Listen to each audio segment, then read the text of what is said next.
Laba diena visiems, tai jau turime 13:30, tad norėčiau pradėti šiandienos renginį. Aš esu Agnė Ramelytė, ES paramos programų stebėsenos ir vertinimo skyriaus vyriausioji specialistė bei Lietuvos kaimo tinklo sekretoriato atstovė. Džiugu šiandieną visus jūs pasveikinti, kad dalyvaujate pirmose šių metų Lietuvos kaimo tinklo dirbtuvėse. Šios dirbtuvės yra skirtos pristatyti Lietuvos žemės ūkio ir kaimo plėtros 14-20 metų programos įgyvendinimo vienos iš priemonių rezultatus ir strateginio plano taip pat vienos iš priemonių įgyvendinimo aktualijas. Tai, kad turėtumėme sklandų renginį, kaip visada, patį renginį mes įrašysime ir jam pasibaigus pasidalinsime visą informaciją apie pristatytus teisės aktus ir kitus susijusius projektus. Taip pat visų renginio dalyvių paprašyčiau, kuomet vyksta pristatymai, išsijungti kameras bei mikrofonus tam, kad pranešėjai galėtų pateikti visą informaciją. O pasibaigus pranešimams, kameras ir mikrofonus galėsite įsijungti, norėdami pasisakyti. Taip pat matau, kad yra nemažai prisijungusių žmonių, kurie nusirodėte tik tai vardą ir skliausteliuose svečias, tai labai paprašyčiau nusirodyti arba jūsų atstovaujamą organizaciją arba pavardę, tam, kad turėtumėme sklandesnę diskusiją ir patogiau būtų mums visiems bendrauti. Žinoma, klausimus ar kylančias mintis drąsiai galite rašyti į susirašinėjimo langą, kurį mes seksime ir stebėsime. Na ir manau, kad galime pradėti mūsų renginį. Tai šiandieną pirmosios intervencinės priemonės įgyvendinimo aktualijas, tai būtent investicijos į žemės ūkio valdas, pristatys ES reikalų ir paramos politikos departamento paramos verslui skyriaus vyriausioji specialistė Milda Jusienė. Pakviesiu Mildą įsijungti kamerą, pasidalinti skaidrėmis bei pradėti mūsų renginį. Labą dieną. Aš esu Milda Jusienė, kuruoju strateginio plano intervencinę priemonę investicijos į žemės ūkio valdas ir šiandien jums pristatysiu šios priemonės įgyvendinimo aktualijas.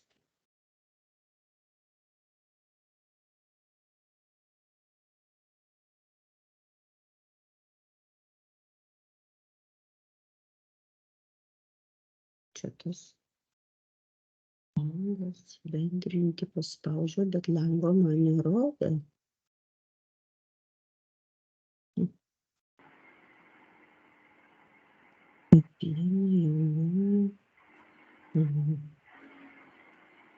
Kol Milda jungia skaidrės, tai paprašyčiau dalyvės Almos išjungti kamerą ir mikrofoną, nes turime šiokius tokius garso trikdžius.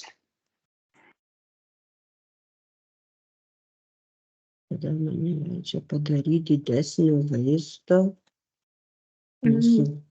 Kaip ir matome skaidrės, o Milda galėtumėt pabandyti perjungti sekančią? Pasižiūrėsim, bet kažkodėl kaip čia nerodo per visą ekraną tų skaidrių. Mes tai, žinokit, bent jau aš matau per visą ekraną. Matot, ja? Taip. Matom puikiai. Matot, nu tai gerai tada, tai galim pradėti, jeigu matot. Investicinė priemonė įgyvendinti 23-27 metų laikotarpiu yra skirta 230 milijonų eurų paramos lėšų, iš kurių 30 milijonų yra skirta paskoloms. Priemonė pradėta įgyvendinti 23 metų lapkričio-gruodžio mėnesį. Ir sekantis paramos paraiškų surinkimas yra numatytas 24 metų balandžio-gegužės mėnesiais ir šiam šaukimui bus skirta 50 milijonų eurų paramos lėšų.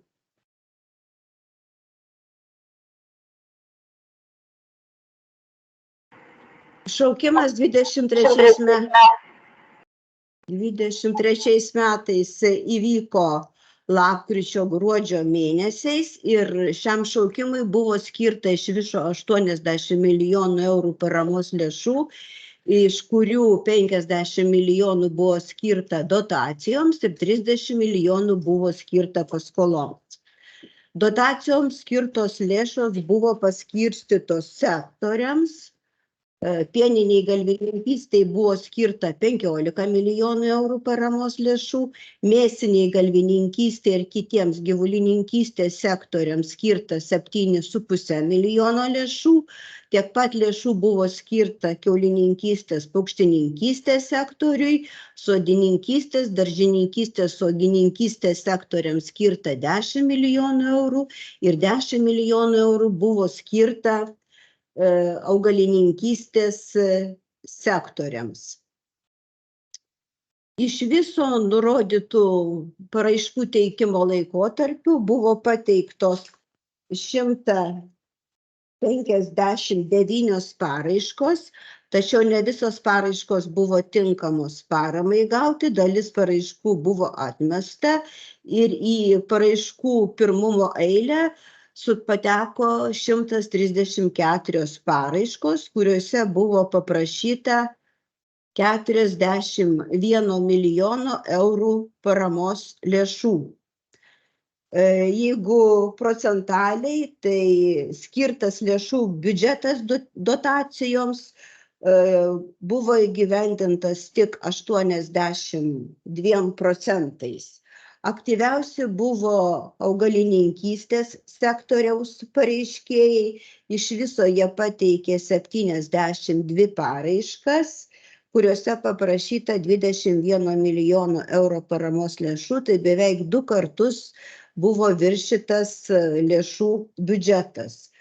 Aktyvus buvo ir mėsinės galvininkystės sektoriaus, jų prašoma paramos suma sudarė 73% skirto biudžeto, pieninės galvininkystės 52% skirto lėšų biudžeto. Šiek tiek mažiau aktyvus buvo kiaulininkystės ir paukštininkystės sektoriaus pareiškėjai, paprašė 44% lėšų ir sodininkystės, uogininkystės, daržininkystės pareiškėjai paprašė 35% skirto biudžeto lėšų. Taip pat buvo pateiktos ir 24 paraiškos gauti lengvatinės paskolas. Prašoma lengvatinių paskolų suma sudarė 3,6 milijonus eurų. Atkreiptinas dėmesys, kad pagal šią investicinę priemonę parama yra teikiama žemės ūkio produktams gaminti, įskaitant žemės ūkio produktų gamybą pripažinto žemės ūkio kooperatyvo savo narių valdose. Taip pat prekinių žemės ūkio valdoje pagamintų ir išaugintų žemės ūkio produktų perdirbimui arba pripažintų žemės ūkio kooperatyvų, kurie superka ir savo narių jų valdose pagamintus žemės ūkio produktus ir juos perdirba arba realizuoja. Remiami sektoriai yra pieninė galvininkystė, mėsinė gyvulininkystė, sodininkystė, daržininkystė, uogininkystė ir kiti augalininkystės sektoriai. Parama yra teikiama 3 formomis, tai yra teikiama investicinė parama, negrąžintinos dotacijos forma, investicinė parama ir lengvatinė paskola investicijoms arba apyvartiniam kapitalui, arba galima prašyti tik lengvatinės paskolos investicijoms arba apyvartiniam kapitalui. Galimi pareiškėjai yra ūkininkai, fiziniai asmenys užsiimantys žemės ūkio veikla ir savo vardu įregistravę ūkininko ūkį ir valdą ir ne jaunesni kaip 18 metų amžiaus.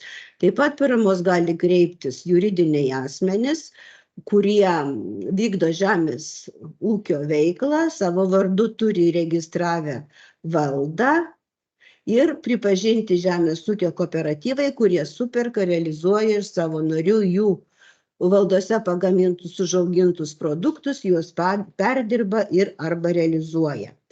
Pagal šią intervencinę priemonę numatytas dalyvavimas partnerių projekto įgyvendinime ir jis turi būti pagristas dalyvavimas ir sudaryta jungtinė veiklos sutartis iki paramos paraiškos pateikimo. Partnerių skaičius neribojamas, tačiau partnerystę gali vykdyti tik to paties žemės ūkio sektoriaus veiklą vykdantis ūkininkai arba juridiniai asmenys ir partnerystė galima nedaugiau kaip 2 kartus. Partneriai gali dalyvauti tik prašant paramos negrąžintinai dotacijai gauti, o paramos lėšos yra išmokamos tik pareiškėjui. Paramos intensyvumas visose žemės ūkio sektoriuose pagal šią intervencinę priemonę sudaro 50% visų tinkamų finansuoti išlaidų ir atskirais atvejais gali būti padidintas 20 procentinių punktų. Ir tas atvejas yra tik vienas, tai paramos intensyvumas gali būti padidintas jaunajam ūkininkui, kuris pagal šią priemonę paramos kreipėsi 5 metų laikotarpiu po įsikūrimo 1 kartą.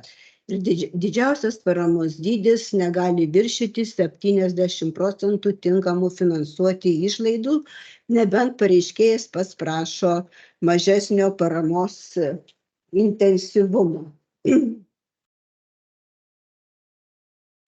Jaunojo ūkininko apibrėžimas yra pateiktas administravimo taisyklių 5 punkte. Jeigu paramos ateina jaunasis ūkininkas fizinis asmuo, tai jis turi būti ne vyresnis kaip 40 metų, turi turėti savo vardu įregistruotą ūkininko ūkį ir žemės ūkio valdą, turėti žinių arba patirties žemės ūkio srityje. Kai paramos prašo juridinis asmuo kaip jaunasis ūkininkas, taip pat turi būti registruota juridinio asmens vardu žemės ūkio valda. Dalyviai juridinio asmens turi būti taip pat ne vyresni kaip 40 metų fiziniai asmenys ir turi turėti žemės ūkio srities žinių ar patirties.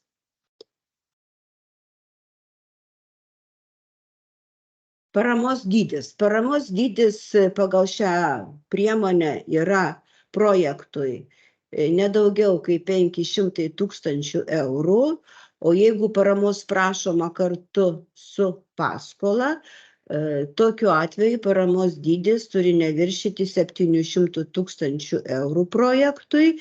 23-27 metų laikotarpiu vienas pareiškėjas gali gauti nedaugiau kaip 1 200 000 eurų paramos, įskaitant lengvatinę paskolą.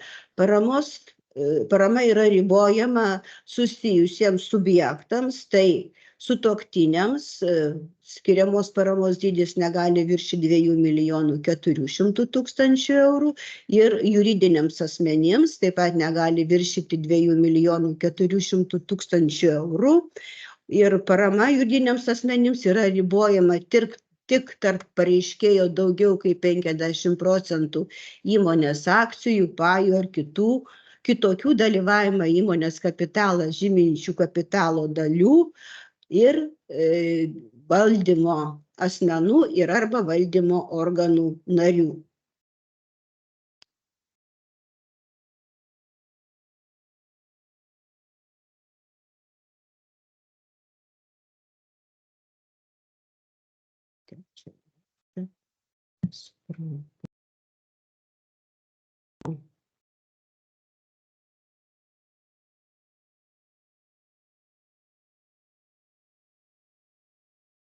Jeigu pareiškėjas kreipiasi lengvatinės paskolos, tai paskolos dydis vienam paskolos gavėjui negali viršyti 200 000 eurų. Ilgiausias paskolos laikotarpis yra 5 metai arba 3 metai, kai prašoma paskolos apyvartiniam kapitalui, nuo paskolos sutarties su finansų tarpininku pasirašymo. Paskolos palūkanų norma skaičiuojama tik tai finansų tarpininko daliai, palūkanų norma nustatoma finansų tarpininko atrankos sąlygose.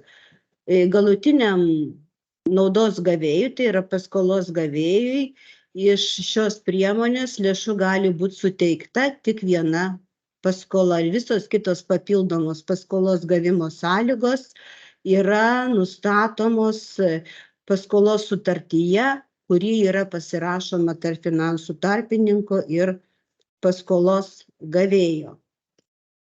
Kaip jau minėjau, sekantis šios priemonės paraiškų teikimo laikotarpis yra numatytas 24 metų balandžio 2 gegužės 29 dienos laikotarpiu. Šaukimui yra skirta 50 milijonų eurų. Paramos lėšos yra paskirstytos taip pat sektoriams. Pieniniai galvininkystei skirta 15 milijonų eurų. Mėsiniai galvininkystė ir kitiems gyvulininkystės sektoriams 15 milijonų, sodininkystei, daržininkystei, uogininkystei skirta 10 milijonų ir kitiems augalininkystės sektoriams skirta 10 milijonų eurų. Šaukimas bus vykdomas pagal veiklos srities įgyvendinimo taisyklės, kurios yra patvirtintos Žemės ūkio ministro 23 metų spalio 4 dienos įsakymu 3D/64. Taisyklės yra šiek tiek pakeistos, numatyti tokie pakeitimai. Tai yra perskaičiuoti fiksuoti įkainiai, kurie yra taikomi pieno ūkio fermų 1 kvadratinio metro statybai. Įkainis sudaro 303,14 euro už 1 kvadratinį metrą, šiek tiek yra padidėjęs. Buvo prieš tai 299,06 euro. Taip pat yra perskaičiuoti naujų plokščiadugnių grūdų saugojimo bokštų 1 kubinio metro statybai apskaičiuotas įkainis, bet įkainio dydis priklauso nuo bokšto tūrio. Tai jeigu bokšto tūris yra mažesnis nei 500 kubinių metrų, įkainis sudaro 27,83 euro, buvo įkainis prieš tai 121,75 eurai. Bokšto talpai esant nuo 500 iki 1000 kubinių metrų, įkainis bus 91,24 eurai, buvo 86,90 euro ir taip pat bokšto tūris, kada yra 1000 kubinių metrų ir daugiau, įkainis yra 74,97 euro, buvo prieš tai 71,40 euro. Jau minėjau, kad paramos dydis gali būti padidintas jauniesiems ūkininkams, šiek tiek yra pakoreguota sąlyga dėl šio intensyvumo padidinimo. Ir kaip sakiau, tai 20% intensyvumas jaunajam ūkininkui yra padidinamas tuo atveju, kai jaunasis ūkininkas kreipiasi paramos 5 metų laikotarpiu nuo įsisteigimo dienos pagal šią intervencinę priemonę pirmą kartą. Pakeitimu yra numatyta atsisakyti paramos sutarčių, tačiau šitas pakeitimas galios tik naujai pateiktoms paraiškoms. Taip pat nebus finansuojamos išlaidos, kurios yra susijusios su kailinių žvėrelių auginimu. Įgyvendinimo taisyklių pakeitimo projektas yra patalpintas Seimo kanceliarijos teisės aktų informacinėje sistemoje TAIS ir registravimo numeris yra 24/1937.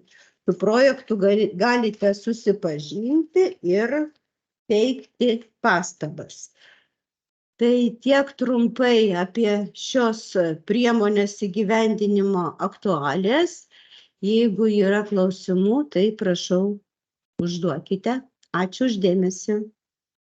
Ačiū, Milda, už jūsų pristatymą. Na, kaip ir sakėte, galima pradėti diskusiją ir matau pirmąją ranką. Algis Baravykas, prašau, užduokite klausimą.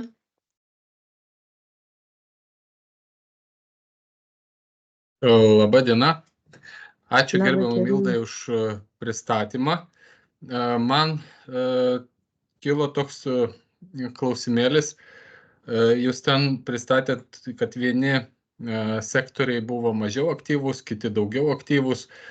Man nelabai aišku, kiek projektų yra iš kiaulininkystės sektoriaus, nes jie sudėti į vieną skiltį kiaulininkystės ir paukštininkystės. Ir galbūt galima būtų patikslinti, kiek buvo kiaulininkystės projektų tiesiog orientacijai. Ir kitas dalykas yra, man kelia susirūpinimą tas mažas, sakykime, kiaulininkystės projektų aktyvumas. Aš netikiu, kad net 7 bus kiaulininkystės. Ir čia yra problema, nes aš jau esu rašęs daug kartų ir kreipęsis ir diskutavę tą temą, kad kiaulininkystės projektams yra iš tiesų sunku prasimušti, nes juos reikia sudėtingiau juos ir paruošti, ir apginti. Ir šiandien dar nežinom keletos projektų, kurie nuo birželio mėnesio yra paduoti. Nežinom, ar jos ten palaimins ar nepalaimins. Kalbėtis nelabai yra su kuo, tai tokia yra problema.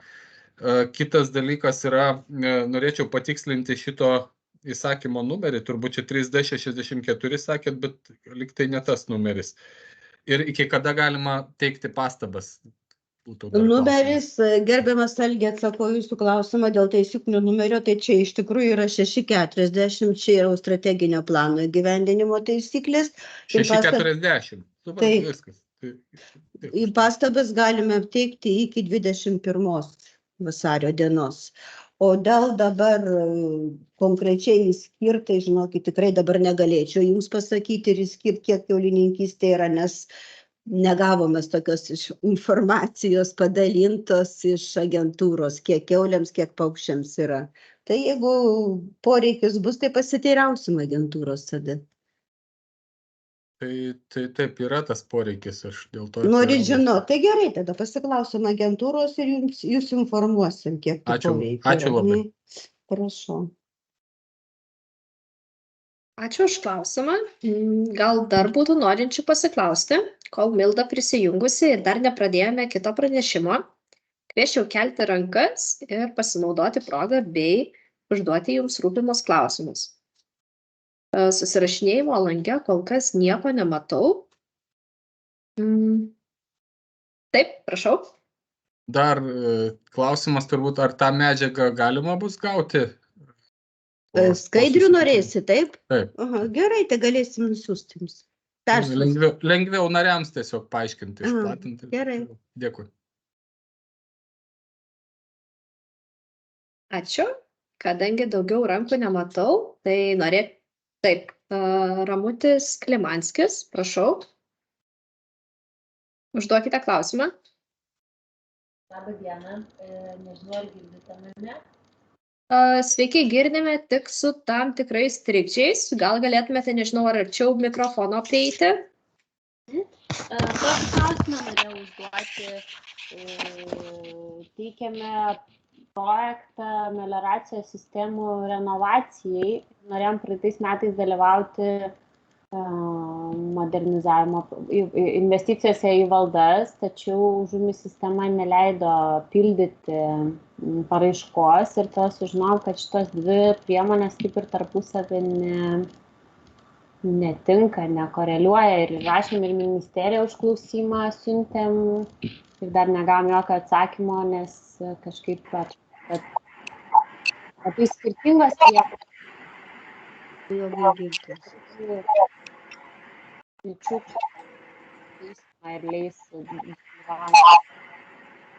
Bet žinokite, labai prastai jūs girdime. Dalį klausimo, kaip ir girdėjome, dėl, kaip supratau, negalėjimo pateikti paraiškos per žuvimi sistemą. Aš iš tikrųjų nežinau, ar čia tikrai susiję būtent su šia kolegės Mildos pristatyta priemonė. Gal, Milda, jūs galėtumėt man pagelbėti?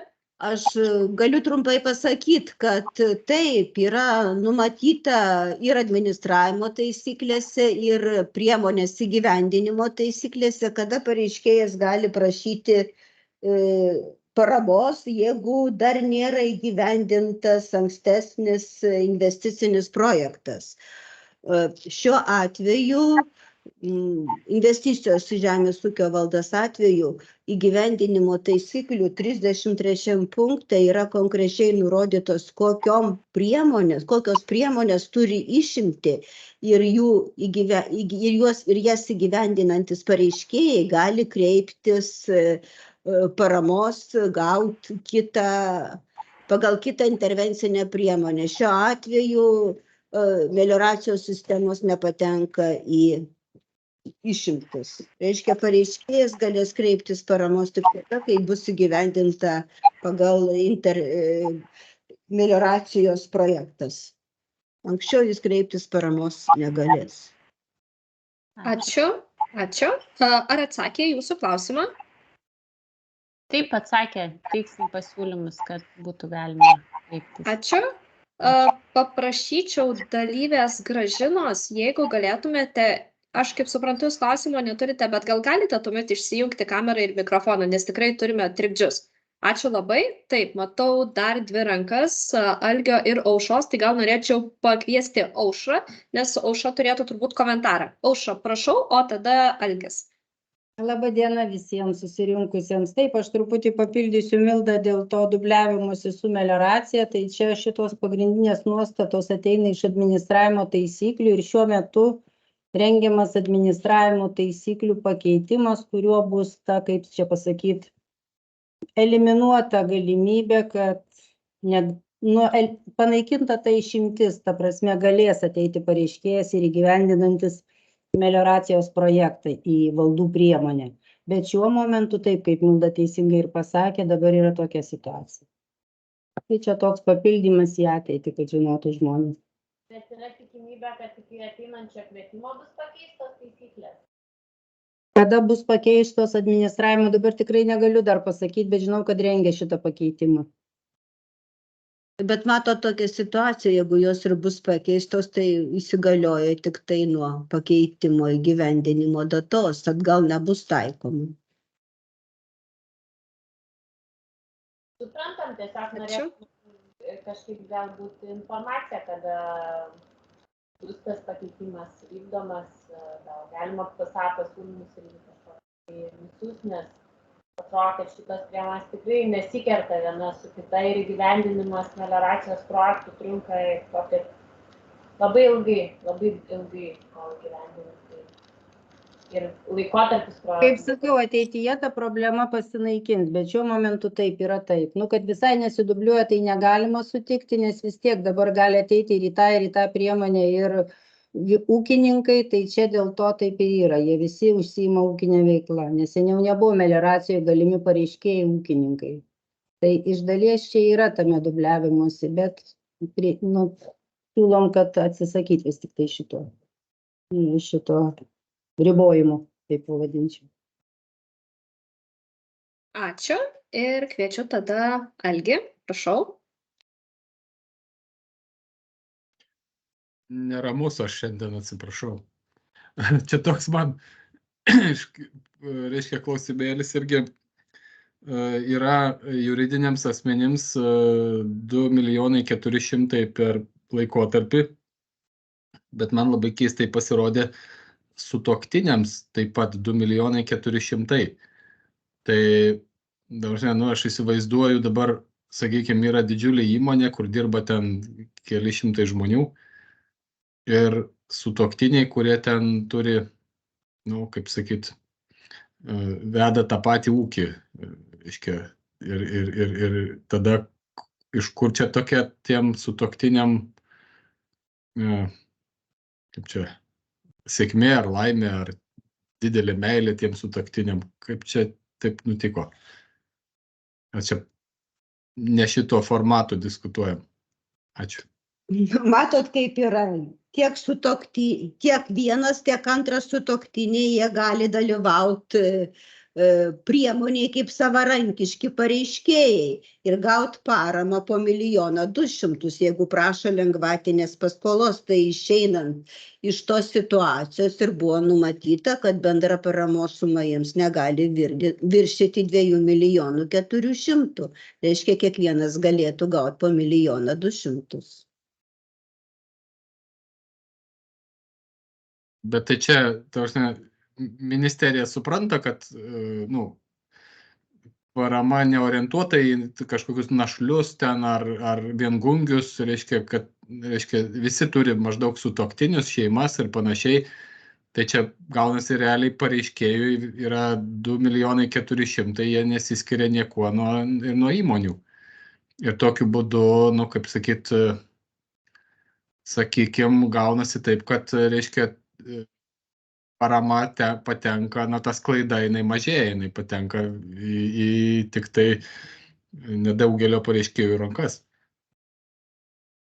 Matot, kaip yra, liktai nėra tokių motyvų ir svertų, kad dabar pasakyti, jeigu jūs esate sutuoktiniai, tai mes jums duosim mažesnę paramos sumą projektui, jeigu mes leidžiam pareiškėjui prašyti paramos iki 500 000 eurų. Ir dar plus paprašyti 200 000 eurų paskolos. Tai kokiu pagrindu mes dabar galim jiems sumažinti tą paramos bendrai prašoma paramos sumą laikotarpiu 23-27 metų laikotarpiu. Tada nebent jau turim visai juos kaip atskirą, aš nežinau, nors tokios kategorijos nėra nustatytos strateginė plane. Įskirt kaip atskirą kategoriją ir mažinti jiems paramos sumas. Tai gal, jeigu taip žiūrėt teisingumo principų, tai gal nelabai tada jau teisingai bus. Aš neturiu nieko prieš sutuoktinius, bet man pati proporcija tarp, sakykime, įmonių ir tam tikrų, čia, sakykime, ūkininkų, jinai tokia ganėtinai nenormali, nes sektoriuose yra skirtingas paramos poreikis ir tada gaunasi, kad ta socialinė atskirtis jinai didėja iš tikrųjų. Bet jeigu jūs matot, kad tai yra normalu, tai. Ir tie yra susiję asmenys, čia apie tai Milda bando pasakyti. Dėkoju už klausimus. Ar būtų dar norinčių užduoti klausimų, nes dar galime skirti tikrai kelias minutės diskusijai prieš pereidami prie sekančio teisės akto projekto. Taip, susirašinėjimo lange klausimų nebematau, pakeltų rankų taip pat nebematau, tai tada tuomet norėčiau padėkoti Mildai už pristatymą, jums už klausimus. Ir norėčiau pakviesti pasiklausyti dar vieno pranešimo, tai Lietuvos kaimo plėtros 2014-2020 metų programos priemonės bendradarbiavimas, veiklos srities parama trumpoms tiekimo grandinėms ir vietos rinkoms skatinti vietos lygmenių supaprastintosios paramos aktualijos. Šį pranešimą pristatys ES reikalų ir paramos politikos departamento programos lyderė ir kaimo plėtros skyriaus vedėja Ilona Javičienė. Sveika, Ilona, matau, jau bandai pasidalinti skaidrėmis, tai kviečiu pradėti.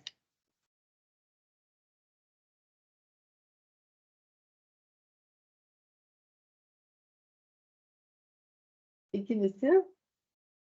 Jau mėginsiu subendrinti, kažkaip šiandien stringa šiek tiek ir internetas, Ilona Javičienė, kaip Agnė pristatė. Pakalbėsim šiandien apie trumpasias tiekimo grandinės ir galbūt naują paramos mechanizmą joms vystyti, tai pabendrinsiu skaidrės. Kažkaip nelabai noriu bendrintis, bet tikiuosi, kad viskas pavyks.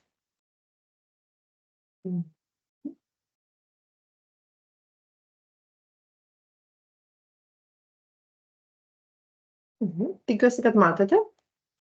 Taip, matome. Puiku.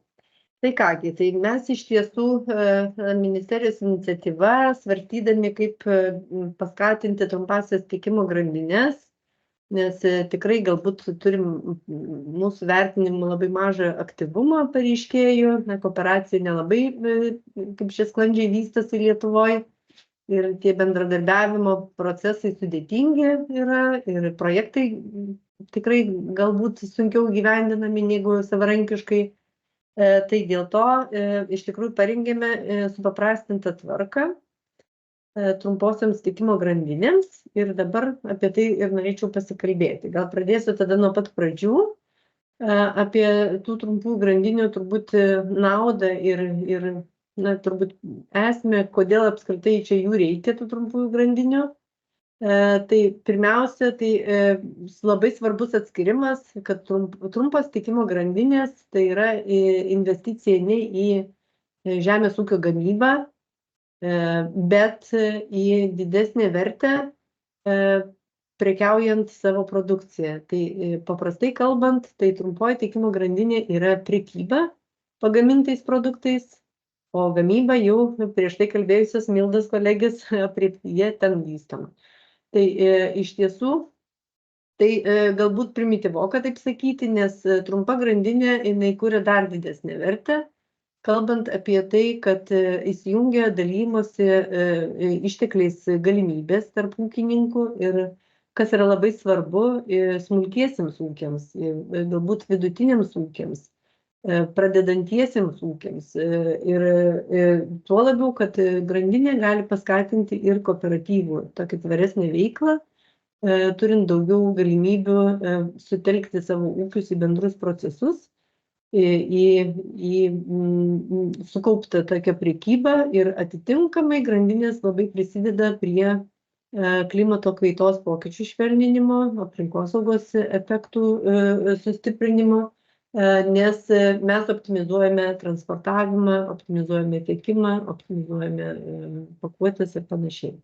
Tai trumpos grandinės yra tokia multifunkcinė priemonė turbūt, kurią pasitelkus galima turėti naudų.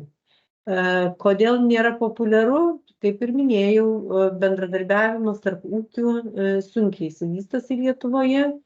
Vis tik tai mes įpratę esame individualiai veiklą vykdyti, tačiau ypatingai smulkiesiems ūkiams labai aktualu neprekiauti žaliavinę produkciją, kurią jie pasigamina savo ūkiuose, o išeiti į vartotoją su galutiniu produktu, ar pirminiu produktu, ar perdirbtų produktų, ar apdorotų produktų, tinkamai supakuotų ir pasiekti mokų vartotoją. Tai tas labai svarbu. Ne priduodam žaliavinę gaminį, o vis tik tai mes stengiamės parduoti galutinį produktą ir gauti už jį rinkoje esančią kainą, kas didintų jų pajamas, aišku, paskatintų augimą, nes galbūt iš tų 2 EDV ar 4 EDV galima paaugti iki 8 ir panašiai ir sukurti šiek tiek tvaresnį ūkį.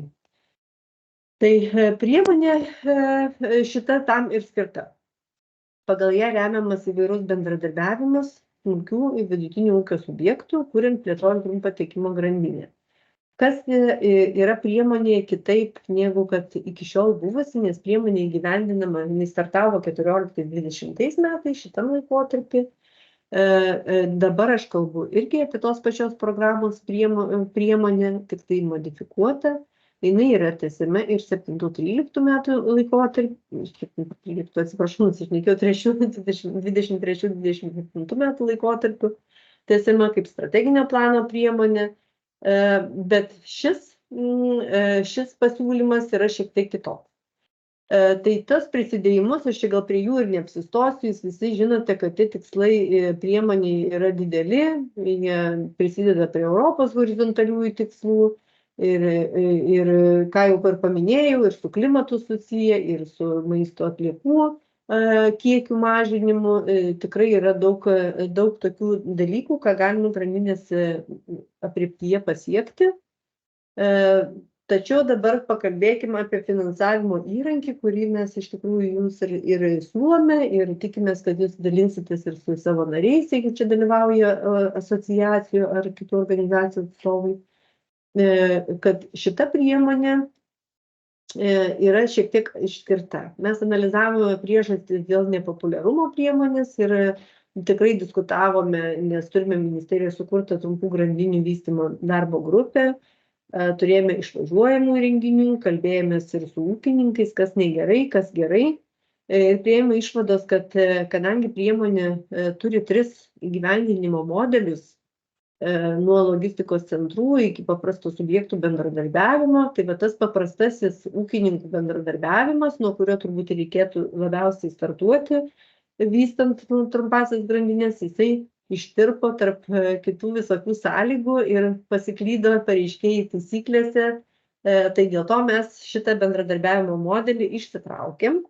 Tai kalbant apie kvietimą, čia matote grafiką, šiais metais mes planuojame 2 kvietimus, kovo, gegužės ir rugsėjo spalio mėnesiais kviesti pareiškėjus pateikti paraiškas. Čia mes kalbame apie patį mažiausią ūkių bendradarbiavimą, tai reiškia kelių ūkio subjektų kooperavimąsi, pradedant trumpos tiekimo grandinės veiklą ir pradedant tiesioginį produktų realizavimą, savo pagamintų produktų realizavimą rinkoje, nepriduodant žaliavinių. Čia aš jums įdėjau iš tikrųjų ir įgyvendinimo taisyklės, tai yra įsakymo numeris, kuris galite susipažinti su taisyklėmis, su priedais, tai reikėtų su jomis, aišku, atidžiai susipažinti. Paramos suma šitai priemoniai vienam projektui yra 150 000, o kvietimo biudžetas yra beveik 5 milijonai, tai tikrai yra daug lėšų ir galima pasinaudoti tą supaprastintą tvarką įgyvendinti projektus. Kas remiama pagal šitą priemonę? Kadangi mes išskyrėme tik vieną modelį, tai paprastą ūkio subjektų bendradarbiavimą, tiesioginių pardavimų skatinimą, tai apie tai mes čia ir kalbame, kad mes norime paskatinti labai smulkius vidutinius ūkius kooperuotis ir orientuotis į prekybą savo produktais, turgeliuose, mugėse, elektroninės parduotuvės kurti, tiekti produktus pagal sutartis į sveiko maisto parduotuvėlės, prekiauti iš ūkio, įrengiant tam tikras palapinės kioskus ir panašiai, vykdyti pristatymą į namus arba sutartą išankstinį pristatymą žmonių grupėms pagal jų pateiktus užsakymus. Tai tikrai tų variantų yra nemažai prekybai ir visa tai įskaitoma kaip prekybos vieta arba produktų realizavimo vieta, jeigu tiksliau šnekant. Galimi pareiškėjai šiose taisyklėse yra susiaurinti, nes mes pasilikom iš viso tik prie žemės ūkio subjektų. Tai pagal šias taisyklės paramos gali kreiptis ūkininkai, tai fiziniai asmenys, kurie patys ūkininkauja, užsiima žemės ūkio maisto produktų gamybą, yra perdirbimu, tas irgi yra skatintina, ir yra įregistravę ūkininkų ūkį žemės ūkio valdų. Taip pat gali kreiptis ir privatus juridiniai asmenys, bet mes čia kalbame apie žemės ūkio veiklą vykdančius asmenys, kurie veikia pasirinkę juridinio asmens formą, tai mes tikrai jau turim ne vieną turbūt ūkininkaujantį vienetą, kuris veikia, pavyzdžiui, mažosios bendrijos statusu ar uždarosios akcinės bendrovės statusu. Bet toks juridinis asmuo turi atitikti smulkaus ir vidutinio verslo įstatyme nustatytus labai mažai įmoniai keliamus reikalavimus. Tai reiškia mažieji subjektai. Kas labai svarbu, tai bendradarbiavimas ir partnerystė. Kadangi grandinių priemonė yra skirta kooperacijai tokiai pirminiai, tai iš tikrųjų bendradarbiavimas yra viso projekto turbūt ašis, kad visus procesus mėginti organizuoti kartu. Tai mes čia apie tos procesus aš dar pakalbėsiu šiek tiek ir vėliau, bet esmė, kad turime susirasti partnerį, kelis partnerius, susitarti dėl projekto ir bendradarbiaujant įgyvendinti tas prekybos veiklas. Gali būti projekte numatytas ir vienas partneris, mes to nelabai tarpininkas, mes to nelabai skatiname, nes iš tikrųjų kuo daugiau tarpininkų atsiranda pačioje grandinėje, čia ne apie šitą net priemonę šnekant, tuo išbrangsta produkcija ir tuo mažėja pajamos patiems gamintojams, nes atitinkamai nubyra kiekvienoj tarpiniai stotelėje tam tikra maržos dalis ir ta kaina ūkininkui gaunama pajamomis jinai mažėja. Tai aišku, kartais tai yra būtina, kartais galbūt yra sunkusis tas ūkininkavimas, aš čia taip sau leidžiu įvadinti, bet kalbant, tarkim, apie gyvulininkystės ūkius, Tai ten tikrai yra daug labai veiklos nepertraukiamos ir kartais tos projektus valdyti bendradarbiavimo principais gana sudėtinga. Tai iš tikrųjų tas tarpininkas gali būti pasitelkiamas, bet nebūtinai. Tinkamumo sąlygos pareiškėjimas. Tai čia iš esmės labai daug pasikeitimų nėra, tačiau pirma svarbiausia tinkamumo sąlyga, kad vykdyti nepertraukiamą veiklą. Tai tas tikrai labai svarbu, veikti netrumpiau kaip 1 metus, čia daug didelio įsipareigojimo nėra. Ir yra išimtis taikoma ir kooperatinėms bendrovėms, tai kooperatyvui taikoma šitą sąlygą per jo narius ir vertinama, kad ne mažiau kaip 50% narių, pusė kooperatyvo narių, veiktų ne trumpiau kaip 1 metus ir užsiimtų žemės ūkio veikla. Pajamos turi sudaryti ne mažiau kaip 50% visų veiklos pajamų, tai čia pajamos iš žemės ūkio veiklos, iš gamybos. Ir kooperatyvo atveju lygiai ta pati sąlyga, ne mažiau kaip 50% narių pajamų turi būti iš žemės ūkio veiklos. Ne paslaugų, turiu minti, žemės ūkio veikla, tai čia turbūt tiesiog į gamybą, perdirbimas, apdorojimas.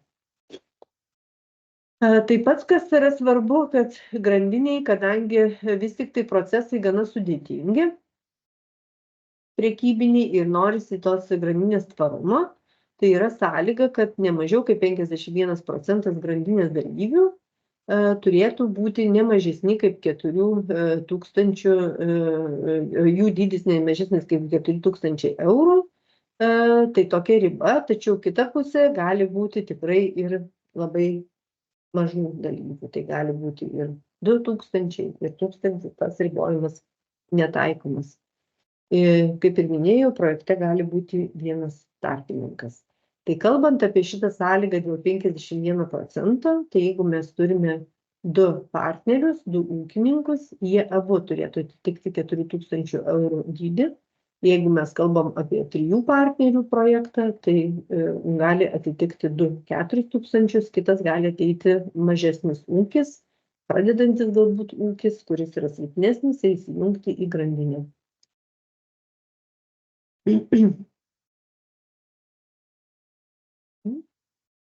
Tolesnės sąlygos, tai aišku, atitikti ekonominio gyvybingumo rodiklius, jie yra visiems žinomi, čia jokių pakeitimų mes neatlikome.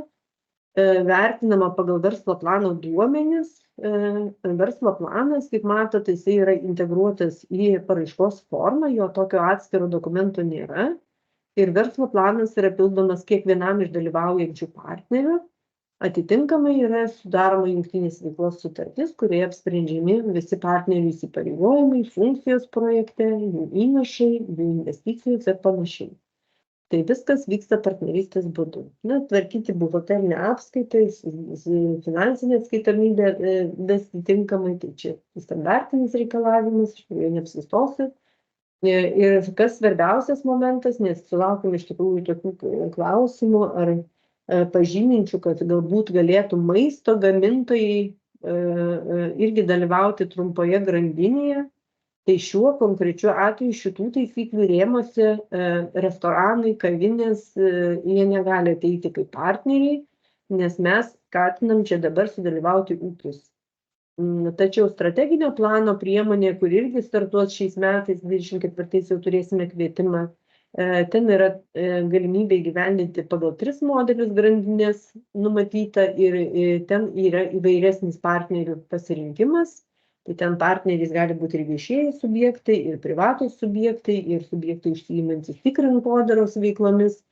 Ten yra įvairiau, bet šitose taisyklėse mes kalbam apie žemės ūkio subjektus. Ir svarbus momentas, čia reikėtų nesuklysti, kad grandinė plėtojama būtent dėl sutarties, ES sutarties 1 priedo produktų. Išskyrus žvejybos ir akvakultūros produktus, žuvis irgi maisto produktas, mes tą suprantam, bet programa yra atskira žuvininkystei, tai dėl to toks apribojimas čia yra dėl žuvų ir akvakultūros produktų. Ir jie turėtų būti pagaminti šitie produktai pareiškėjų ir partnerio valdose. Tai reiškia tai, ką mes pasigaminam patys, apie tai mes ir prekiaujam. Ir apie tokią produkciją mes norim realizuoti. Galima produkciją savo pagamintą apdoroti, tokios investicijos yra galimos, galima ją perdirbti, pakuoti, fasuoti, tačiau produktai galutiniai turėtų vis tiek būti Romos sutarties 1 priedo produktai. Na, tai turėkim tokie maisto pusgaminiai, kuriuos irgi kartais gamina ir ūkininkai, na, tarkim, kokie koldūnai. Tai jeigu jie nepatenka į Romos sutarties 1 priedą, tai toks gaminys neturėtų tapti projekto objektu. Ir tokios įrangos jiems, pavyzdžiui, gaminti ar kažkaip fasuoti, nusipirkti nebus galima. Paramos gavėjo partnerių įsipareigojimai. Įsipareigojimai yra kaip ir kiekvienoje taisyklėje. Tai įsipareigojimai yra susiję su tinkamu projekto vykdymu. Tai turbūt svarbu paminėti, kad projekto kontrolės laikotarpis yra 5 metai. Įsipareigojimų yra šiek tiek mažiau. Iš tikrųjų, pagrindinė pareiga grandinės projekto sukurti produktų prekybos arba realizavimo vietą ir ją išlaikyti. Tačiau tų produktų realizavimo vietų gali būti labai įvairių. Tai mes šiame taisyklių projekte, šiuo projektu mes skatiname ūkininkus įsirengti, sakykime, tokias mobilias kilnojamas vietas, nes iš tikrųjų ir laiko įgyvendinimui nelabai daug liko. Mes žinom, kad grandinių projektai yra ilgo įgyvendinimo ir visą laiką tęsiasi tikrai 3 metus įgyvendinimo procesas. Tačiau dabar mes turime projektus užbaigti gana anksti, iki 25 metų birželio 30 dienos. Tai ir orientuotis reikėtų į investicijas, kurios yra greitai įgyvendinamos. Aš turiu minty, kad mažiau dėmesio turbūt skirti statybų kažkokiem projektam, kur reikia ir leidimą gauti, ir techninius dokumentus pasirengti, kas ilgai užtrunka laike. Orientuotis į tokios, taip vadinu, žargoniškai trumpos rotacijos projektus, įsigyti įrangą, įsigyti transporto priemonės, įsigyti kilnojimus, surenkamus kioskus ir panašiai, ir su jais startuoti projekte. Ir aišku, įsipareigojimas atitikti ekonominį gyvybingumą, tai reiškia, projekte dalyvaujantis ūkiai turi išlikti ekonomiškai gyvybingi, tai kritinės reikšmės rodiklių atitikti vis tiek reikės. Jos yra į taisyklėse nurodytos ir ekonominio gyvybingumo taisyklėse, jis nėra labai dramatiškos, bet jas sekti ir stebėti reikėtų kiekvienam partneriui.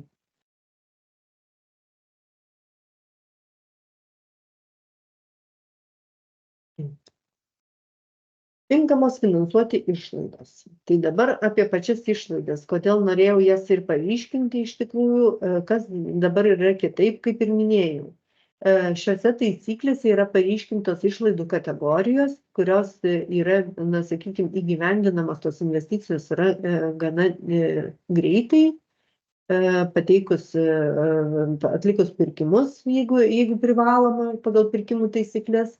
Tai gali būti transporto priemonės. Tai čia kas yra svarbu. Tai gali būti N1 klasės automobilis kroviniams gabenti pritaikytas.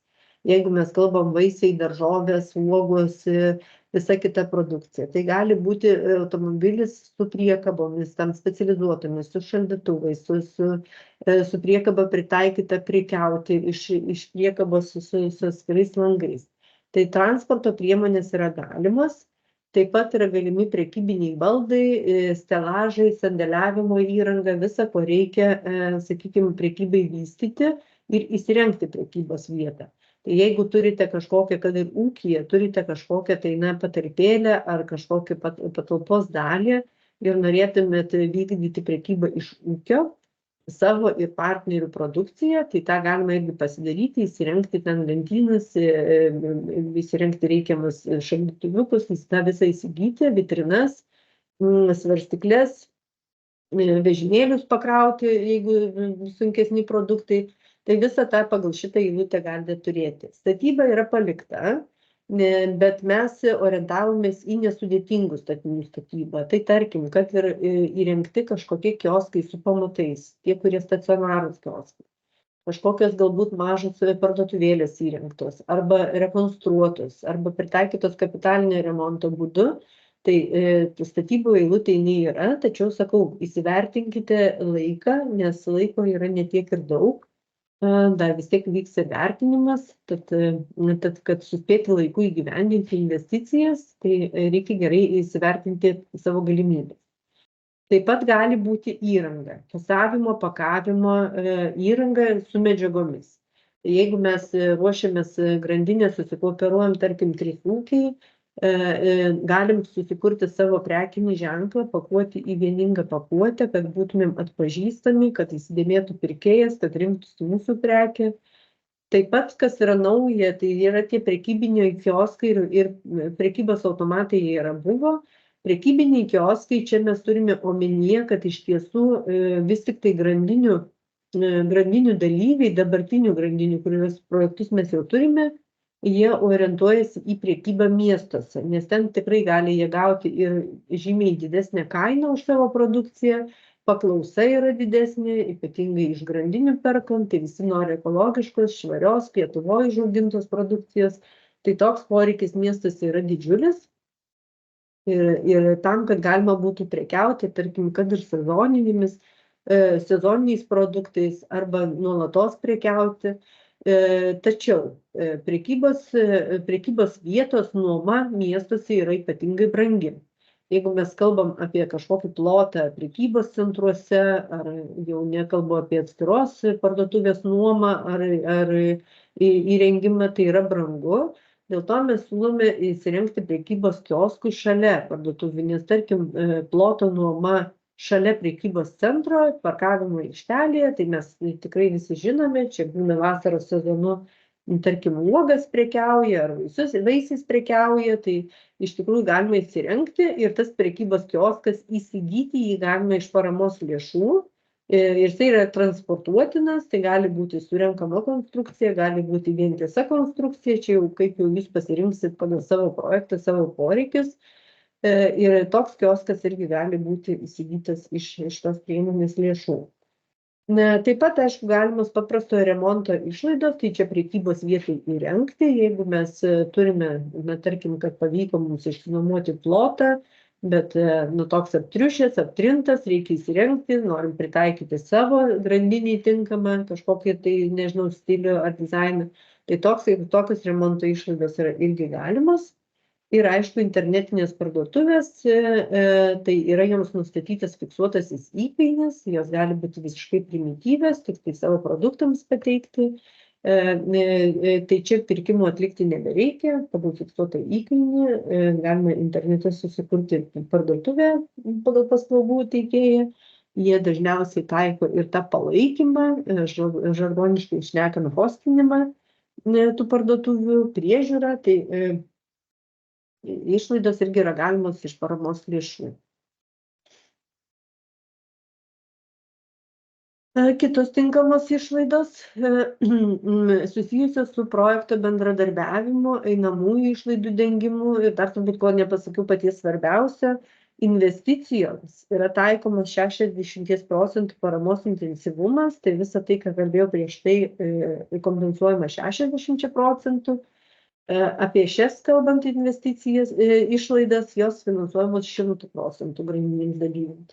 Tai čia yra einamosios bendradarbiavimo išlaidos, tai čia partnerystėje skirti pinigai, susitikimų organizavimas, su jais susijusios išlaidos, tai jeigu reikia kažkur susitikimų vietos, atvažiavimo ir panašiai, tai viskas gali patekti į šią eilutę. Einamosios projekto įgyvendinimo išlaidos, tai šita eilutė yra labai svarbi.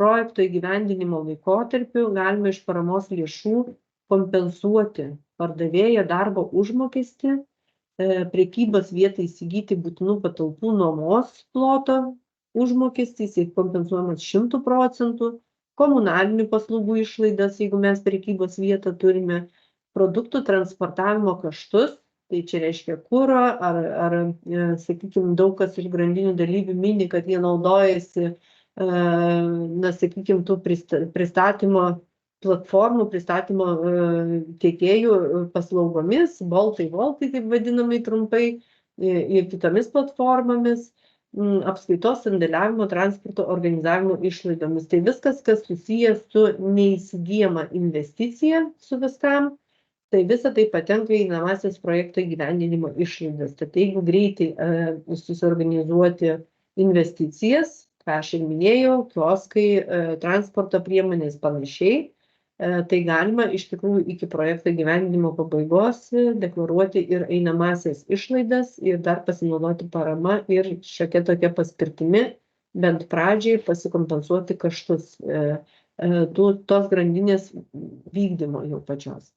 Na ir skatinamosios veiklos išlaidos, jos irgi yra kompensuojamos 100%, yra taikomas 20% apribojimas nuo kitų tinkamų išlaidų. Tai čia yra populiariai šnekant, tai yra reklama grandinės, tai galima populiarinti pačią tą trumpą grandinę, jeigu kūrėt prekės ženklą, tai galima populiarinti ženklą, jį susikurti, pasigaminti, galima interneto svetainę susikurti, jeigu norit garsintis ir viešintis, mažai gal efektyvu, sakyčiau, tų interneto svetainių yra daug, bet tarkim sukurtas pakuotės dizainas, ženklo dizainas, populiarinimo veikla, akcijos, degustacijos, visa tai gali patekti į skatinamosios veiklos išlaidas. Na ir bendrusios projekto išlaidos iki 10%, tai čia susijusios su paraiškos verslo plano parengimu ir pagalba jį administruojant. Tai čia standartinė išlaida, nieko kitaip negu kitose taisyklėse. Na ir dabar atrankos kriterijai. Tegul jūsų jie negąsdina, nes svarbus momentas trumpų grandinių priemonė šitoje konkrečiai pagal šitas taisyklės ir kitose yra 30 balų praeinamasis balas. Tai tikrai yra gana žemas balas ir jį surinkti pagal šitos išskaidytus gana dideliais tankiais laiptukais kriterijais tikrai galima surinkti nesudėtingai. Tai pirmas kriterijus yra susijęs su projekto grandinės dalyvių skaičiumi, tai nuo to priklauso balų suma. Jeigu nuo 3 iki 4, tai ta mažesnė grandinė, tai 15 balų. Jeigu 5 ir daugiau, tada 20 balų. Tai mes, jeigu kalbam apie pačią mažiausią, 3 dalyviai, nors grandiniai užtenka tik 2 partnerių, bet jeigu mes turim 3, tai tada 15 balų mes jau galim gauti. Prekybos būdai. Tai prekybos būdai irgi yra reitinguojami pagal balus. Tai yra tiesioginis produktų pristatymas. Tai čia, ką aš kalbėjau, prekyba iš mobilioji prekyba, atvežimas pagal išankstinius užsakymus, pavyzdžiui, elektroninė prekyba ir pristatymas produktų, tam skiriama 15 balų. Pardavimų organizavimas ūkiuose pačiuose skiriama 10 balų ir naujų prekybos vietų ne ūkiuose įsteigimas, ką aš jau minėjau, pavyzdžiui, ploto namo prekybos centre ar įsteigimas nuolatinės vietos kažkokioje aikštelėje prekybos centro ar iš vis atskirose patalpose irgi skiriama 15 balų. Ir pagal šį kriterijų, kas yra labai svarbu, balai yra sumuojami. Tad galima tikrai nesudėtingai varijuoti ir, tarkim, pasirinkti tiesioginį produktų pristatymą ir pardavimą ūkiuose ir gauti iš karto 25 balus. Tai mažai jau beliks ką ir susirinkti iki to minimalaus praeinamo balo. Projekto taip pat reitinguojama, jeigu projekto grandinės dalyviai yra pats kooperatyvas arba kooperatyvo narys, tai 5 balai suteikiama visais atvejais. Ir ketvirtas kriterijus susijęs su prekybos vietų skaičiumi, bet kad nesusipainiotumėt, prekybos vietų skaičius, kaip aš ir minėjau, prekybos vieta, įsiskaitykit, taisyklėse aiškiai išrašyta, tai tikrai galimi labai įvairūs variantai. Ir prekyba iš ūkio yra skaitoma kaip viena vieta, ir elektroninė prekyba antra vieta, ir ilgalaikė tiekimo sutartis, pavyzdžiui, sudalyvavus kažkokiam pirkime, arba turint sutartį su privačiu restoranu ir nuolatos tiekiant jiems, tarkim, mėsą ar daržovę ar pieno produktus ir kiaušinius. Visa tai įsiskaito kaip prekybos ir produktų realizavimo vieta, tai čia tikrai galima tų balų prisirinkti ir atitinkamai nuo jų skaičiaus priklauso ir balų suma. Penktasis kriterijus skirtingų produktų teikimas, tai jis reitinguojamas pagal tai, kokius produktus trumpoji grandinė gali pasiūlyti. Tai kaip ir minėjau, nėra draudžiama grandinė orientuoti tik tai į vieno sektoriaus produkciją, na tarkim, vien tik tai daržovės, ar vien tik vaisiai, ar vaisiai daržovės, bet kuo daugiau mes skirtingų produktų apjungiame, tuo turbūt didesnė pasiūla ir pirkimas iš vieno tiekėjo, taip sakykime, iš tos grandinės, jis yra populiaresnis, aš ir pagal save sprendžiu asmeniškai. Man yra patogiau pirkti iš vieno taško kiaušinius, pieną ir mėsą, negu kad pirkti iš 5 skirtingų, tarkim, elektroninių parduotuvių viską atskirai. Tai pasiūla produktais skirtingais irgi yra labai svarbi ir jinai reitinguojama. Jeigu mes pasirinkam 3 produktus skirtingus, ką jau ir paminėjau, tai tada 5 balai, jeigu daugiau nei 3, tai tada 10 balų. Na ir projektas be tarpininkų, tai mes tikrai skatiname tų tarpininkų išėjimą, pasitraukimą iš grandinių, tas nėra draudžiama ir Europos reglamentuose tarpininko dalyvavimas, bet vis tik tai mes norėtume matyti pačius ūkininkus kooperuojantis, taip sudėtinga, taip reikia valdyti procesą, bet nuo to didėja ūkių pajamos ir mažėja tie aptarnavimo tarpininkavimo mokesčiai, kurie bet kokiu atveju atsiranda arba procese, arba vėliau ir vis tik yra. Tai tokie yra atrankos kriterijai. Ir dabar dar paakcentuosiu, kas paprasčiau.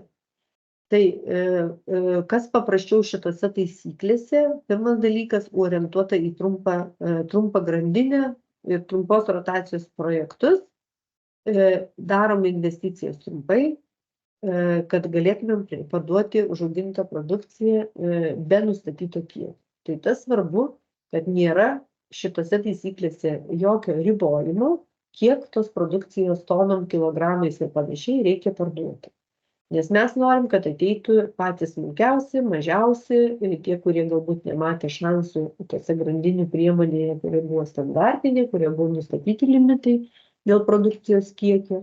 Tai čia gali ateiti, sakau, tie lengvasvoriai produktai, lengvasvorių produktų gamintojai, na, tarkim, prieskoninės žolės, uogos, kurios irgi svorio ne visą laiką didelio turi ir negalima pasiekti, galbūt sudėtinga suprekiauti ir panašiai. Įsigyti transporto priemonę. Tai čia tik tai vienas iš variantų, gali būti, sakau, šaldytuvas, gali būti su vitrina prekybai, gali būti pritaikytas skirtingam produktam vežti. Tai tokią įrangą įsigyti kilnojamus tos kioskus, kaip ir sakiau, jie gali būti kaip pirmam ir kaip antram paveikslėlį ir gražesni ir netokie gražus, gali būti konstrukciniai, gali būti vientisi ir panašiai. Ir pasistatyti nesudėtingus statinius. Tai žinot, nesudėtingiems statiniams nereikia tos statybos leidimo dažnu atveju. Tai tik tai, aišku, reikia įsitikinti, ar reikalingas pamatas ir panašiai. Tai visą tai galima iš šitos priemonės pasidaryti, tik tai reikėtų orientuotis į jos įgyvendinimo laiką. Ir dar turbūt labai svarbus momentas, kodėl dabar kaip tik tom grandinėm mes ir tom supaprastintom grandinėm degam žalią šviesą. Iš tikrųjų pavyko nacionaliniam lygmenyje susitarti dėl trumpų maisto tiekimo grandinių apibrėžties. Tikrai vyko didelė diskusija tarp institucinėme lygyje, tikrai labai daug turėjom klausimų iš konkurencijos tarybos dėl galimos konkurencinių ribojimų galimų, bet iš tiesų tai yra netiesa. Ūkininkai, ypatingai jeigu kalbama apie 4000 ekonominį dydį ūkio, jis tikrai nebus konkurentas didiesiems tiekėjams, tai tegul jie tik tai tiekia tą savo produkciją. Tai tą apibrėžtį mes nacionaliniu lygiu turime. Priimtas ir pakeistas viešųjų pirkimų įstatymas, dar yra kitas įstatymas, bet jisai gal mažiau aktualus, tiesiog sinchronizuotas dokumentas. Ir pagal pakeistą viešųjų pirkimų įstatymą produktus iš trumposios tiekimo grandinės galima įsigyti neskelbiamų derybų būdu. kai yra neatliekamas toks rimtas viešasis pirkimas. Tai aš turiu omeny tai, kad pavyzdžiui savo vietovėje, jeigu yra darželių, mokyklų, nežinau, ligoninių dar išlikusių, kitų įstaigų, produktus jom galima pasiūlyti neskelbiamų derybų būdu. Tiesiog pasiūlant, nežinau, derlių perteklinį arba susitariant dėl tam tikro tiekimo. Tas, aišku, yra pribota, man atrodo, 15 000 eurų yra tas neskelbiamų derybų būdas sutarčiai, bet smulkiam ūkiui tai tikrai gera paspirtis ir nebereikia dalyvauti viešajame pirkime tokiame oficialiame. Ir dar trečias dalykas, kas irgi labai svarbu, nes iš tiesų girdim iš pačių ūkių, kad trūksta susižinojimo, turbūt ne tiek kompetencijų kažkokių išskirtinių, kai kuriems kompetencijų gal trūksta, žinių apie tuos viešuosius pirkimus, apie visą veikimo sistemą, bet didžioji dauguma identifikavo, kad vis tik tai trūksta susižinojimo tarp pirkėjo ir pardavėjo. Jie vieni kitų nesuranda, jie nežino, kaip komunikuoti, neatranda laiko, kaip tuos ryšius užmegzti ir kada tą padaryti. Tai mes iš tikrųjų dabar kaip tik sukonstravome jau platformą, mokymus ir bendradarbiavimo platformą grandinės dalyvių. Tai ten turės savo paskyras, galės turėti kiekvienas ūkininkas realiai trumpa grandinė, veikiantis su partneriais. Jie galės gauti visą informaciją aktualią, kur jie gali pasinaudoti kokią paramą ar pagalbą, ar mokymais ir panašiai. Ir taip pat galės ten registruotis ir skelbti savo informaciją ir perkančiosios organizacijos arba kiti subjektai, kurie suinteresuoti nusipirkti produktų iš trumposios tiekimo grandinės. Jie galės registruotis, jie galės skelbti savo poreikius, nesakykime, ilgalaikius, vienkartinius, trumpalaikius. Ir šita platforma, jinai nėra elektroninė prekyba, tai nėra kažkokia parduotuvė, jinai yra skirta susitikti ir susitarti. Žodžiu, šitos platformos esmė, kad grandinės dalyviai, gamintojai ir vartotojai išeitų su tam tikrų susitarimu. Ir išeitų jau už platformos ribų. Tai čia nebus vykdoma jokių pirkimų ir pardavimų, bet pažinčių klubas, būkim pažįstami, žodžiu, kad galėtų vieni kitus surasti. Kuriama ta sistema interaktyviai, mes turim planą sukurti galimybę pasiskelbti galimiems pirkėjams savo poreikį, jį klasifikuoti. Na, tarkim, nežinau, kažkoks darželis organizuoja derliaus šventę ir jiems reikia ten kelių tonų obuolių. Jie tiesiog galėtų užpildyti ten poreikį ir visi grandinės dalyviai, kurie yra pažymėję, kad jie prekiauja ir vaisiais, jie gautų informaciją apie paskelbtą poreikį ir gali greitai sureaguoti. Ir tada atitinkamai įsijungia, ką prieš tai minėjau, viešųjų pirkimų įstatymo pakeitimas, su galimybė neskelbiamų derybų būdu sudaryti sutartį ir nusipirkti. Jeigu taip pat norim padaryti galimybę perkančiosiom organizacijom, kurie turi didelius poreikius dažniausiai maisto produktams, kurie šalia viešų paslaugų teikia ir maitinimo paslaugas, ne visi taip daro, bet dauguma jų, kad jie galėtų skelbti savo ilgalaikius poreikius maisto produktams įsigyti ir kad galėtų ūkininkai sureaguoti ir pateikti pasiūlymus. Bet tai viso to esmė, kad tas suveiktų ir tas pasiūlymas tikrai būtų patrauklus pirkėjui. Ūkininkai turi kooperuotis trumpą grandinę, kitu atveju jie negali pasiūlyti nei tinkamų kiekių, nei geresnės kainos, nes individualus produktų pristatymas išbrangsta dėl tiekimo. Mes čia tikrai daug diskutavome su trumpa grandinė, pirmuoju turbūt logistikos centrų grandinės įkurtų, kurie dalyvavo Vilniaus miesto viešuosiuose pirkimuose, darželių mokyklų maitinimo. Jie pateikė 200 pasiūlymų ir nei vieno nelaimėjo. Nes, sako, mes, kai turim mažą pasiūlą, nedaug ūkininkų, mūsų tiekimo, pristatymo arba tiekimo kaina išauga iki 6 eurų už kilogramą bet kurių produktų. O tų grant tiekėjų, kurias mes čia visi žinom, standartinių tų mūsų tiekėjų, jų yra 6 centai. Tai vat taip ir nelaimi tų pirkimų. Tai grandinės esmė ir yra susikooperuoti ir piginti kaštus, veikiant kartu ir bandyti optimizuoti transportavimą, logistiką, pakuotės ir visą ką. Tai turbūt viskas, žinokit. Ačiū, kad klausėte. Dar paminėsiu, kad matote apačioje kontaktus, skaidrėmis mes tikrai per tinklą pasidalinsime. Dirba su grandinėmis, dirba mes 3, mano kolegės Jelena ir Nomeda, matote ir telefonų numerius ir elektroninius paštus, aš ir pati irgi prisiliečiu prie jų, gal ne taip dažnai kaip norėčiau, nes labai mėgstu tas grandinės.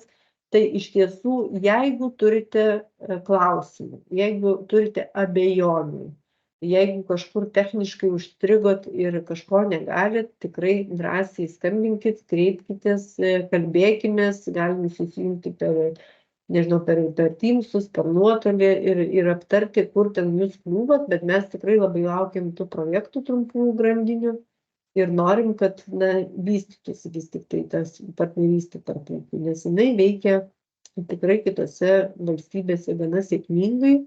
Ir mes bandom irgi užčiuopti tas problemas, kurgi jos yra, kodėl pas mus taip nevyksta.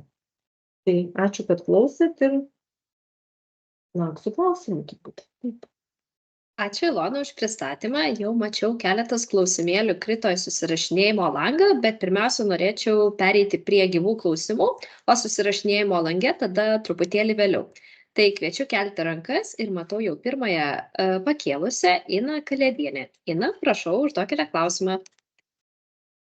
Labą dieną visiems dalyviams, ačiū pranešėjams. Ar mane girdite, noriu pirmą paklausyti? Puikiai. Super. Pirmas klausimas galbūt dėl kooperatyvų. Jeigu kooperatyvas yra tik perparduodantis savo narių produkciją, ar jis yra tinkamas pareiškėjas? Tai turbūt esminis klausimas šitas. Taip pat ačiū Ilonai, kad paminėjote dėl viešųjų pirkimų įstatymo pakeitimą. Tai čia Žemės ūkio rūmų realiai dėka tas buvo, tai norime savo dėką pasikelti. Tikrai ne. Aš pati vieną iš projektų, kuriuo metu inicijavom šitą būtent viešųjų pirkimų įstatymo pakeitimą, tai tikėkime, dar yra kur tobulinti, bet tikėkime ateityje bus viskas kuo patogiau ūkininko. Taip, tai ačiū už klausimą. Gali toks kooperatyvas ateiti, bet čia kas labai svarbu, kadangi priemonė yra bendradarbiavimo priemonė, tai kooperatyvams yra ir taisyklėse paryškinta, jis turi vis tiek atsirinkti savo narius, su kuriais jisai tą grandinę vystys. Tai jis gali su visais nariais sudaryti jungtinės veiklos sutartį. Leidžiama narystė yra kooperatyvui su jo paties nariais. Taip, pasakysiu turbūt. Nereikia kooperatyvui ieškoti kažkokio išorinių ūkininkų, su savo nariais jis gali sudaryti jungtinės veiklos sutartį, viską aptarti ir ateiti. Taip, nes kiek mačiau dabar supaprastintų taisyklių pačią, nežinau, gerą redakciją pažiūrėjau, kad buvo būtent dėl privataus to juridinio asmens, kad gaminantis ir užsiimantis žemės ūkio veikla, bet nebuvo tos realizacijos paminėtos.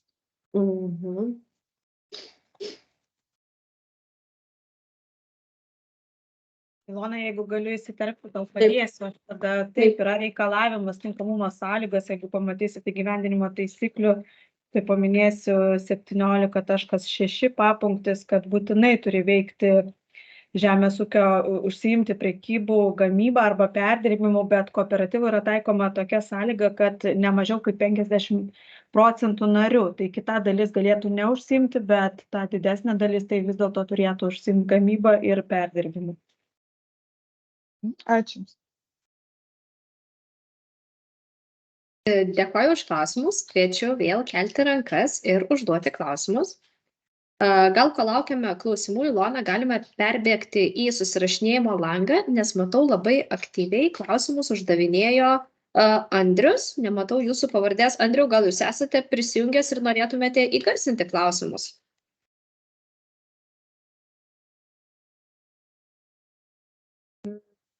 Andriaus nematau. Taip, Ina, dar jūsų ranka. Prašau. Taip, dar vienas klausimėlis dėl atrankos kriterijų. Jeigu, tarkim, yra tas pats ir kooperatyvas sudarytų sutartį su skirtingais darželiais, ten ar viešosiomis įstaigomis, taip, ar tai traktuotųsi kaip skirtingos realizacijos vietos, ar kaip viena realizacijos vieta? Kaip skirtingos, ačiū už klausimą, nes tai yra skirtingi susitarimai. Tai kiekviena unikali sutartis dėl kiekių, tik tai aišku, mes kalbam apie ilgalaikės sutartis. Na, tarkim, kad darželis perka apskritus metus. Taip, jie metams dažniausiai. Nu, taip, kad supratau, ačiū. vaisius ar daržovės. Ačiū. Ačiū, kadangi daugiau rankų nematau ir Andrius nepanoro įgarsinti klausimų, tai pasistengsiu aš juos įgarsinti. Ilona, gal tu galėsi trumpai pakomentuoti. Pirmas klausimas dėl kontrolės laikotarpio. Anksčiau kontrolės laikotarpis buvo 3 metai, dabar matau palikti 5. Iš to laikotarpio, kai niekas projektų neteikia. Galite paaiškinti sprendimo logiką? Tai sprendimo logika vis tiek praktiškai ta pati. Vien dėl to, kad grandinių projektai yra bendradarbiavimo projektai. Tai kadangi mes vis tiek matom tam tikras rizikas ir tendencijas, nes ne visi pateikti grandinių projektai yra finansuojami, kas labai gaila, bet kartais mes labai aiškiai užčiuopiame, kad tai yra tiesiog susikooperavo su ūkiu atskiros investicijos. Tai tam, kad vis tik tai vystytųsi bendradarbiavimas, pagrindinis priemonės tikslas, tai tam svarbu taikyti ilgesnį laikotarpį, kad žmonės nesuprastų, kad tiesiog, trumpam laikui čia susijungsim į vieną projektą, nusiperkam kiekvienas kas savo kažką, investiciją pasidarom ir viskas, ir išsilakstom. Tai mes vis tik tai norime, kad visi tie ūkiai per ilgą laiką partnerystės ir kontroliavimo tam tikrą agentūros, jie pajustų naudą bendradarbiavimo. Taip, logika tokia. Taip, antrasis klausimas, ar nebūtų tikslinga priemonės intensyvumą padidinti jauniesiams, kaip yra kitose priemonėse? Intensyvumas yra tam tikras, intensyvumas yra padidintas, buvo šitas klausimas irgi keltas ir svarstytas. Iš tiesų, ir mes kažkaip apsistojame vis tik tai, kad grandinė orientuojasi daugiau į ekologiją ir į aplinkosaugą ir liko intensyvumas aukštesnis ekologiniams ūkiams. Jis gali būti padidintas 10%, pagal reglamentą. Toks paprastas, turbūt įsakymas, toks sprendimas priimtas. Taip, trečiasis klausimėlis. Viena iš skatinamų šią priemonę realizavimo būdų prekyba ūkiuose. Kaip vykdyti prekybą ūkyje, jei nefinansuojamas naujų pastatų skirtų prekybai statyba? Čia aktualu ir 23-27 metų priemonėje. Kažkas kalba dar papildomai. Bet finansuojama, tik tai, kad naujų pastatų statyba yra finansuojama. Tai kaip ir sakiau, kadangi šitam laikotarpiu 14-20 metų programos liko labai nedaug laiko, tai mes suorientavomės, kad pagal šitą supaprastintą priemonę būtų tik nesudėtingi statiniai statomi. Bet kaip ir sakiau, galime remontuoti ir panašiai. Pagal didžiasias tas taisyklės strateginio plano, naują priemonę, ten yra galima ir statyba. Tai visą laiką ir buvo galima. Tai realiai šitose taisyklėse pirmas kartas, kai yra apribota iki tų nesudėtingų statinių. Ir ketvirtas klausimas buvo dėl prekybos kioskų, koks maksimalus plotas gali būti, bet kaip matau, Jelena jau pateikė, kaip suprantu, nuorodas iš taisyklių punkto, tai šio tada klausimėlio, kaip ir manau, tikrai galime nebenagrinėti. Ir taip, kadangi daugiau klausimų susirašinėjimo lange nematau, kviečiu paskutinį kartą turite galimybę, kuomet Ilona dar yra prisijungusi, užduoti klausimus ir pasinaudoti progą. Taip, Ramutės, prašau, užduokite klausimą. Čia vėl ne per tą paskirą prisijungusi. Norėjau pasiteirauti, ar perdirbimas produktų, įranga perdirbimo yra finansuojama, tarkim, Taip. Labai sunkiai girdžiu, bet perdirbimo, apdorojimo įranga yra finansuojama. Ir dar turbūt, kas svarbu, aktualu, tokių klausimų mes ir iš anksčiau susilaukėm, tai į apdorojimą patenka ir gyvūnų skerdimo, sakykime, turbūt išpjaustymo paslaugos. Taip, tokia įranga yra galima. Ačiū, kaip suprantu, į klausimą turbūt buvo atsakyta. Ar dar turėtumėte klausimų, nes matau jūsų ranką? Ne, ačiū. Atsiprašau už ryšį. Nieko, viskas gerai. Su tais ryšiais taip jau būna. Visko pasitaiko šiais laikais. Tai kadangi daugiau klausimų susirašinėjimo lange nematau, nors kaip tik man besakant įkrito dar Andriaus ir Vaidos. Andriaus klausimus, kokiame punkte nurodyta, kad ekologiniams padidinama 10%? Aš vėl įsiterpsiu ir padėsiu Ilonai, iš tikrųjų truputėlį čia būtų supainiota tikriausiai su kita priemonė, labai atsiprašau, bet yra jauniesiams ūkininkams yra padidinamas paramos intensyvumas iki 10%, tai žiūrėkite taisyklių 23.2 punktą. Ir gali iki 70% siekti visų tinkamų finansuoti projektų išlaidų. Ačiū, man išgelbėjo vieną piktą klausimą. Taip, ir vėl matau Ramutis ranką. Prašau, užduokite klausimą.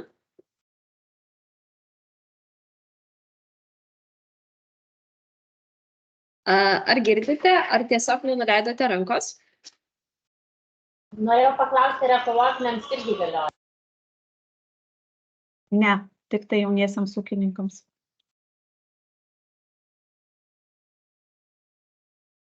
Ačiū. Taip, susirašinėjimo lange klausimų nebeturime. Pakeltų rankų taip pat, to jau patikrinsime, neturime. Tai tada galbūt norėčiau ir baigti šiandienos mūsų susitikimą. Tai pirmiausia, norėčiau padėkoti mūsų šiandienos pranešėjoms. Ilonai ir Mildai, ačiū už jūsų pristatymus, daug informacijos, tikrai labai įdomu, išsamu. Žinoma, po susitikimo paprašysiu jūsų pasidalinti skaidrėmis, kurias po to galėtumėme patalpinti Lietuvos kaimo tinklo puslapyje. Norėčiau padėkoti visiems dalyviams, šiandieną skyrusiems laiką ir dalyvavusiems mūsų renginyje. Kaip ir minėjau, visą informaciją pasibaigus renginiui galite rasti Lietuvos kaimo tinklo puslapyje. Dabar aš jau pasidalinau. Naujienų skiltyje greičiausiai rytoj arba jau pirmadienį bus šio susitikimo trumpas aprašymas bei įkeltas susitikimo įrašas. Tai dar kartą ačiū visiems dalyvavusiems, skyrusiems savo laiką, dėkoju pranešėjams ir kviečiu sekti naujienas Lietuvos kaimo tinklo svetainėje bei dalyvauti kitose susitikimuose. Ačiū, gražios dienos.